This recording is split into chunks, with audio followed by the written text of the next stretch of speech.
The San Antonio Spurs have won more games than any team during the NBA's modern era, but despite that, the franchise has never really had to build a winning team from the ground up the way they're expected to do right now. Looking at it, Tim Duncan came into the NBA and was already an MVP candidate his first year in the league, and alongside David Robinson has won a championship for the Spurs in just his second season. From that point on, the Spurs' task wasn't really creating success, but rather sustaining it, as in 2001, they selected Tony Parker with the 28th pick in the draft, and even before that, they already drafted Manu Ginobili late in the second round back in 1999. Both players developed into Hall of Fame talents, but the Spurs were already competing for NBA titles even without them. Even in 2011, when the Spurs traded for Kawhi Leonard on draft night, they similarly already had a ready-made contending team that could support Kawhi's gradual development until he was ready to lead the team in a few years. Overall, Tony Parker, Manu Ginobili, and Kawhi Leonard were like renovations to the house built by Tim Duncan, but on the other hand,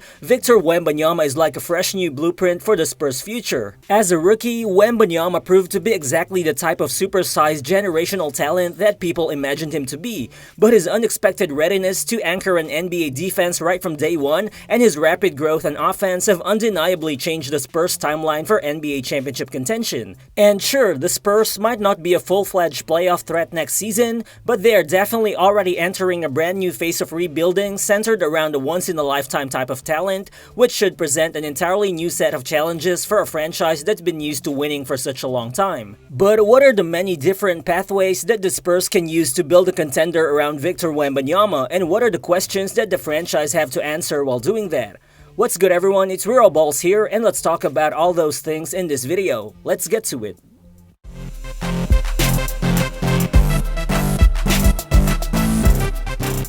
The San Antonio Spurs have meticulously created what is perhaps the most flexible roster situation that a top rookie like Wembanyama has ever enjoyed. Just look at all the things that the Spurs have going for them outside of Wemby. First off, San Antonio currently have roughly just $118 million in salary on the books for next season against a projected salary cap of $141 million, which is definitely a ton of cap room to work with. And sure, they'll have to add an expensive rookie with their lottery pick from this year's draft, but I think the cost of doing so could be more than offset by waiving Devonte Graham and his $12.6 million salary, which should leave the Spurs still with around $25 million cap space available before even making other moves. And speaking of draft picks, aside from their own pick this year, which is expected to land in the top 4, the Spurs also have a chance of getting another high pick, as they also control the Toronto Raptors' first-round pick if it lands outside of the top 6. So basically, this year, the Spurs can realistically land some top-level talents that can support Wembanyama, although it's worth noting that Wemby is already so good that this 2024 could be the Spurs' last best chance to land high in the draft for the next few years, at least with their own draft pick. But looking at it, Spurs fans have got to be optimistic with the fact that even in the late lottery, San Antonio has landed some solid pieces in Jeremy Sochan and Devin Vassell the past couple years. So just imagine the quality of talent they could acquire if their pick in this year's draft lands in the top 4, which has a really high chance of happening. But also, what's crazier is the future draft capital that the Spurs have is even greater than what they have this 2024. Looking at it outside of their own picks, the Spurs also own a top 10 protected Chicago Bulls pick in 2025, a couple of unprotected first-round picks from the Hawks in 2025 and 2027, plus first-round pick swaps from the Hawks, Celtics, and Mavs in 2026, 2028, and 2030. And again, we gotta remember that even if a lot of those picks land late in the first round, we've seen the Spurs identify some real talent within that range,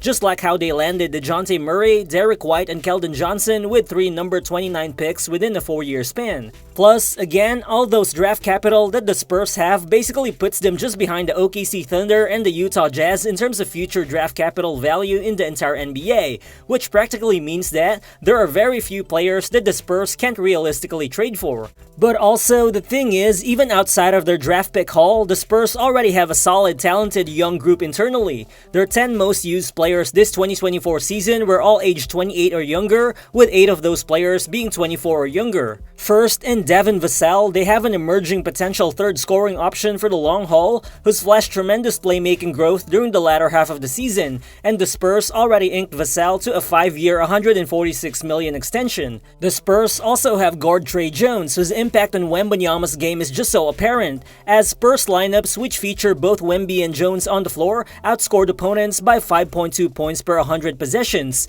but remove Jones from the equation and that net rating drops by over 22 points per 100. The Spurs also have Jeremy Sochan, a tough defender who can guard pretty much everyone on the floor and has also displayed some critical offensive improvements in year number 2, who's got a chance to form a really nice long-term pairing with Wembanyama on the frontcourt. And there's also Keldon Johnson, who needs to round out his game in order to clarify his long-term fit with the Spurs, but who's still a solid scoring wing and a physical defender overall. Well, to be fair, many of these young players that the Spurs have do project to have long NBA careers. The only problem is, it's unlikely any of them will become the type of long-term number 2 option that the Spurs need next to Wembanyama. But still, San Antonio couldn't have asked for a better situation than they currently have in terms of building a contender around Wemby, as the Wembanyama-era Spurs are not asset-limited like the LeBron James-era Cavs, and they're also not old like the Anthony Davis-era Pelicans. Also, the Spurs might not have big market financial resources, but they've already paid the luxury tax in the past,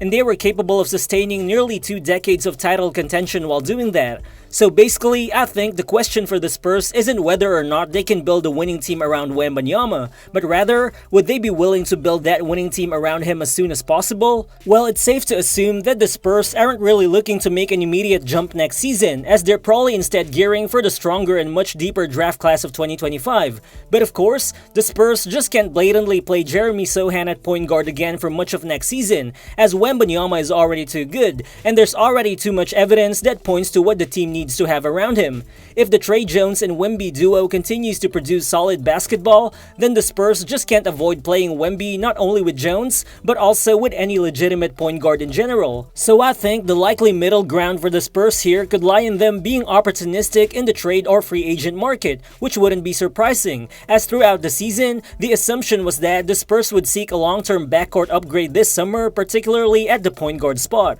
Well, again, with the cap space and all those draft assets they have, the Spurs can easily chase star players to pair with Wembanyama if they choose to. And sure, high-profile win-now trades and huge free agent signings aren't really part of the Spurs' DNA, but also we gotta remember that the Spurs haven't really had a player like Wembanyama before. During the recent trade deadline, the Spurs front office reportedly inquired about a potential reunion with Dejounte Murray, and I think the Spurs could easily be in the mix for Murray again this offseason if the Atlanta Hawks really decide to trade him. But perhaps the most interesting potentially available star-level player in the summer will be Trae Young, who's also been linked to the Spurs since before the trade deadline. Well, sure, Trae Young's reputation as a ball-dominant point guard seems to be out of the Spurs' way of doing things, and in addition, the Spurs would also presumably lose a lot of draft picks in order to acquire him. But nonetheless, Trae Young's fit with Wembanyama is very intriguing, as Young's passing genius, specifically out of lobs, would generate a ton of easy looks for Wemby, and on the defensive end,